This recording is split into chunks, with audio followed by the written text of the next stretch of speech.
Thank you for joining me here on WCNC Plus. I'm Vanessa Rufus. Right now, we're in the final countdown to the 2024 election. The local state Senate race that's getting international attention is because of one candidate's unique platform. Kate Barr is running against incumbent Vicki Sawyer for the 37th district, which includes Iredell County and parts of Mecklenburg. WCNC Charlotte's Julie Kay has more on what makes this race so interesting. Yeah, definitely is an interesting one. It's not close at all. And that's what Kate says is her point, that because of newly redistricted maps, she really doesn't have a chance.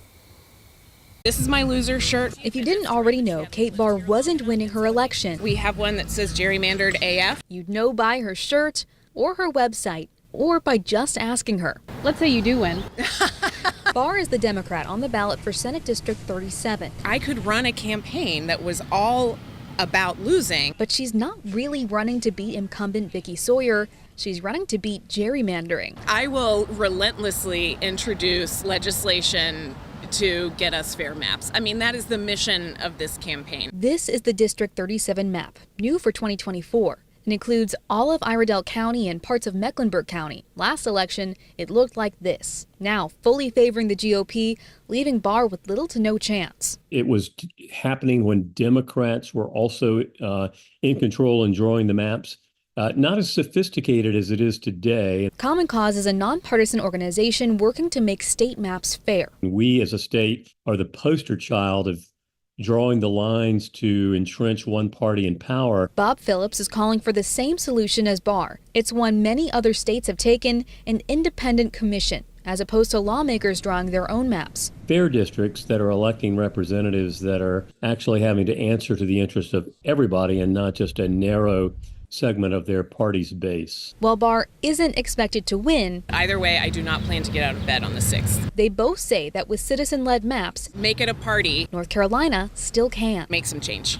As we get closer to November 5th, experts think political scams will rise. WCNC Charlotte's Jane Monreal spoke with the Better Business Bureau about what you need to keep an eye on. Juliana, why are we seeing more political scams as we approach Election Day? Yeah, so this time of year, as with any really big event, scammers are out. They are going to be calling you, they're going to be texting you, and they are going to be emailing you. So we want everybody to be aware. And I'm sure I may not even need to say this because everybody's already experiencing it. Yeah, exactly. So what are some of the most common ways scammers target voters? Yeah, so one of the big ways is via email. They will mimic some other campaigns. They'll send you an email unsolicited, hope that you'll click on the email and either will download malware to your computer or potentially provide them with some personal information that they can then use to try to steal your identity or potentially your money. All right, very good. And you mentioned scammers may mimic candidates or political parties via email or maybe by phone, asking voters to donate or participate in a survey. So what red flags should people keep in mind there? Yeah, so you always want to be very careful anytime somebody reaches out unsolicited. If they're texting you or calling you and they're wanting you to, register to vote, if they're saying you aren't registered to vote, if they're wanting you to fill out a survey or a poll, just be cautious as far as what kind of information they're asking for. Oftentimes, we want to make sure everybody knows when you go to a poll, what do they need? They certainly don't need your social security number. They certainly don't need your banking account information. So if somebody's calling you or texting you or emailing you and asking you for this information, it's a red flag. Good point. Around this time, though, we are seeing more texts encouraging people to vote. But now there is this text to vote scam where fraudsters urge people to text their vote rather than voting in person or by mail. Can you share how this works? Yeah, so they essentially just shoot you a text message and they want you to register to vote by text. And unfortunately, they are scammers. So not only are you pretending to vote, you're probably not going to show up in person on the day of to actually vote. Therefore, you kind of forfeit your opportunity to be heard. All right. Well, I know we covered a lot about political scams in the last few minutes. So let's do a brief wrap up then of some of the election cybersecurity tips that voters should keep in mind. Yeah, so you always want to make sure nobody's going to be giving you a prize to respond to them. So you want to make sure that that's one thing you're paying attention to. Like I said, hover over the links, any opportunity that you get, and trust your gut. If it doesn't feel right, it's probably because it's not. Very good. We'll end on that note. Juliana, thanks. Thank you. Now to the race to lead North Carolina schools. The superintendent of public instruction oversees 1.5 million students in 2,500 schools. Republican Michelle Morrow is a former nurse and homeschool teacher, while Democrat Mo Green is a former superintendent for Guilford County Schools and school administrator for CMS. Flashpoint anchor Ben Thompson sat down with both candidates. Here's part of his conversation with Michelle Morrow. Joining us now, Republican Michelle Morrow. She is in Cary this morning. Michelle, thanks for joining us. We appreciate it. Thank you so much for inviting me. All right, so first question. As superintendent, give me what you think would be your one-line mission statement. To make our schools the safest buildings in the state, to focus on academics over agendas and activism, and to ensure that all of our hard-earned tax money and classroom time is focused on student success. There you go. When it comes to academics, recent numbers have come out and showed we are making improvements. We're not back to levels we are pre-pandemic, but when it comes to some of the test scores, the state schools are making improvements. I assume you say it's not enough. Yes, you're correct, because when we look at where we were even 20 years ago across all demographics, every student is dropping, every student population is dropping in their competency for math and for reading. And so this is beyond COVID. This is a lack of focus on the students and academics, and it's time for us to get back on track and understand what the point of public education in North Carolina is. This week, state lawmakers voted to give more money for opportunity scholarships, totaling about $500 million this year. It would fully fund the 50,000 student wait list that currently exists. Now, they were once reserved for just lower income families, and now the wealthiest family can get that check for $7,500, I believe it is, for a private school. Do you support that? I absolutely support having options for families, but my number one reason for running for superintendent is to make our public school system the absolute best that it can be. Understand, if there was not such abject failure, if there weren't so many, we would have people wanting to be in the public school system. There's a reason why we are losing teachers and we're losing students at an alarming rate, and that is because our public school is not following through on our promise to provide every single student in North Carolina a sound basic education that's going to prepare them to be successful adults. That's why I'm running. The focus should be that public school is the absolute best option for everyone, but we need to help these students that are not getting the education that they deserve. Incidents involving crime and violence have risen, but assaults on school personnel are actually lower than they were 5 years ago. And we should say that while we say this about public schools, private schools that are getting these vouchers that we just talked about, they're not required to release that information at all. So we can't really draw a comparison between public schools and private schools on that.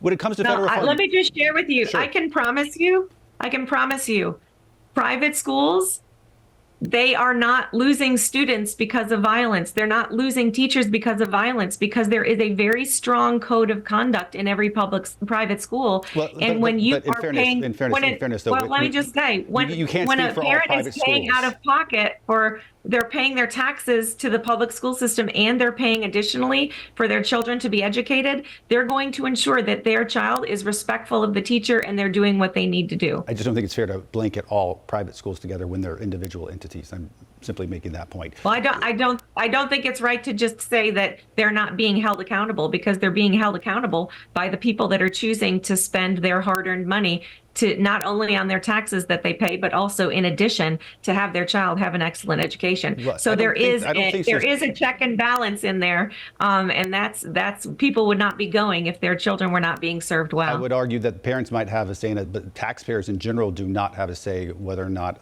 things happening in those private schools meet their standards. That's just not happening. It can't happen, actually. Would you I'll tell you this, that the people of North Carolina have not had a say in what's going on in the public schools of North Carolina. We are failing to provide our students with an education that will allow them to be competitive in the global marketplace we find ourselves in. And we don't have a choice as to whether or not we pay our taxes. So we need someone in the superintendent's office that is going to ensure that every dollar that is spent is focused on student success and not on building up a failing system. As you know, you've tweeted about Barack Obama needing to face the firing squad. You've tweeted kill the traitors in terms of Joe Biden. I know you said that's sarcasm. Okay. But it strikes me for a lot of people that crosses a line. I know a lot of people. I know a lot of people who are really into politics on each side. And once you talk about like killing people, that's really a line too far. So why shouldn't parents be worried about that? You are asking them to trust you with their kids and talking recklessly like that. Well, let me share with you what people are really concerned about. The serious voters of North Carolina, they are concerned about the fact that our current school system was hiding from parents the fact that children wanted to change their gender and be called different pronouns. You know what our families are concerned about? They're concerned about the bullying. They're concerned about the fact that there have been guns and knives found in elementary schools here in North Carolina. You know what they're worried about? They're worried about that their children are going to come home alive at the end of a school day. So I don't find it at all surprising, while it is very shameful, it is not surprising that the left is wanting to focus on 5-year-old comments made on a social media thread, which, by the way, that was a response to the question, what should happen to people, these people specifically, who are found guilty of treason? So when I talk about it being a sarcastic response, it was in line with what should happen when anyone across the board, regardless of what side of the aisle you find ourselves in, justice should be balanced. It should be blind. And what I'm saying is, in North Carolina schools, the laws on our books need to be obeyed in the schools as well as outside of the schools. And I am focusing on safety. I am focusing on scholastics. I am focusing on every decision that's made being in the best interest of our students. And I will tell you this, my opponent is the antithesis of me. He has spent 8 years Michelle, as you're the talking about CEO Michelle, of the far-left radical group. Well, why don't you ask him? You are talking about why don't safety. You ask him? You're talking about safety. Why don't You're talking about bullying. You're talking about morals. You're talking about values. You're exactly right. It is not bullying. You're it is not excusing a bullying tweet as from a 5 private years ago citizen. where you're calling for Excuse me. killing people, and here you're talking about bullying I am and calling killing for people to be held accountable to the fullest extent of the law. And if you look at our Constitution, if someone has been found guilty of treason and has used their power and their influence to harm the people of the United States of America and to rob us of our freedoms, then absolutely, if they have been found guilty, then they should be held accountable for the safety of our citizens. This has nothing to do with what's happening in our schools. These were stated in a private. There were Donald Trump? 200 people that commented. I just want you to know something. Does that apply to Donald Trump? The people of North Carolina are done being manipulated by you all to not see what is the real problem in our schools and in our society. So is there a perfect person on this ballot? Absolutely not, Sure. because Jesus Christ is not running. I want them to know I am going to be the voice of the people of North Carolina. I am going to ensure that our students are safe. I'm going to ensure that we are focused on academics and not on political and social activism. That brings me. I'm going that actually brings me to a great every point. hard-earned tax dollar on student success. What role do you think Christianity should play in our public schools? Well, I think that we should absolutely go to ensuring that our students are learning what it means to be a person of integrity. I think that we need to focus on what all of us agree, and all of the 3 main religions. What are they focused on? Judaism, Islam, as well as Christianity. They look to the 10 Commandments as a guidepost for how people should act. You are obviously very clearly passionate about politics and current affairs, and you clearly enjoy talking about them. But parents could be skeptical that you're not wanting politics in the classroom, is what you're saying, but your online activity is very overtly political compared to your other contemporaries. Could critics say that you're more motivated by politics and less than, say, educational issues? Well, you might understand that we are actually in a political debate right now. I am appealing to the people who are engaged in politics, because the reality is this is a political race. And so, of course, I am discussing where I stand on political issues. But does that mean that I am going to be forcing that into the classrooms? Absolutely not. Michelle Morrow joining us from Cary this morning. Michelle, thanks for coming on. We do appreciate it. Thank you so much for having me. As we mentioned, Morrow faces Mo Green in the closely contested race. Here's his conversation with Flashpoint anchor Ben Thompson. We are now joined by the Democratic candidate for North Carolina Superintendent of Public Instruction, Mo Green. Mo, thanks for coming on. We appreciate it. Thank you for having me. All right, so tell us, as superintendent, what is your one-line mission statement? So that would be that we're going to achieve educational excellence if I'm elected as the next superintendent of public instruction. That means that we're going to use a quote from Dr. Martin Luther King Jr., intelligence plus character, that being the goal of true education, and combine it with a focus on excellence. Let's talk about student performance. New numbers show 54% of students were proficient on state exams during the past school year. That is an improvement from the year before, but before the pandemic, it was 59% almost. What's your message to parents out there who are understandably growing impatient with what's been called the pandemic learning loss? Yeah, so I would list a couple of things for parents who are concerned. One is that certainly we need to continue as educators to do everything possible to improve academic achievement. But that includes then being sure that we've got the level of resources to be able to do that. One of the things that I have lifted up throughout this campaign is that we are falling woefully short on the kind of resources necessary to really make the kind of dramatic improvements in our public schools. And so we've got to get those resources up, because once that happens, we'll be able to do things like lower class sizes, like pay our educators more, like bring in teaching assistants, the sorts of things that all will improve outcomes for our students. All right, I want to follow up on that in just a second, because you say more resources. More resources come from state lawmakers. I'm going to come back to that in just a second. Because in the meantime, from this week, news this week, those same state lawmakers I was talking about expanded opportunity scholarships to the tune of almost $500 million. These are vouchers that now even wealthy families can use to go to private or charter schools. But I know you disagree with this. I know a lot of folks disagree with this. But what do you say to families that say if public schools were doing better, then they wouldn't leave? What I would say back to them is, number one, public schools would do better if the resources were provided to public schools.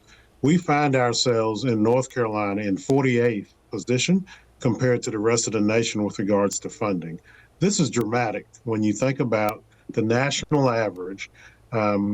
Is about $16,000 per student. We're at about $11,000. When you even compare us to Virginia and South Carolina, we're at $3,000 to $4,000 less than even those border states. So this is real money that would make a dramatic difference for our public schools. I would also say that it is, the requirement in our North Carolina Constitution for us to have, a public school system that I think can indeed provide the sound basic education that is required. Okay, let's say everything you just said is 100% accurate and everybody agrees with it, everybody. What do you do about a Republican General Assembly that you need to get on the same page as you to get anything accomplished? You want more resources, you got to go through them. You want anything, you got to go through the Republican General Assembly. How do you plan to do that effectively? You can have all the best ideas in the world if you think, but if you don't get them on board, it's not going to happen. The way that I operate, it's now a brand that started when I was superintendent of Guilford County Schools, but it is to listen, learn, and then lead, and it's called Mo Wants to Know. The way that I operate is to spend time with folks, listen to what their concerns are, try to bring people along on particular issues, and then put together a plan that everyone can buy into. I also believe that it's important to recognize that this is not a situation where I have to do this by myself. This is going to be an all-in sort of situation. There will be many and varied voices that can help us have conversations with the General Assembly that will hopefully lead them to a place where we can have positive outcomes for students. What do we do about teacher turnover? We talk about it almost on a daily basis on our newscasts. Certainly more resources would help, but what else? So I think we have to start there with more resources and more resources to allow for increased compensation for our educators, including our teachers. If we don't start there, then everything else really becomes an uphill battle. But let's assume that we do get that.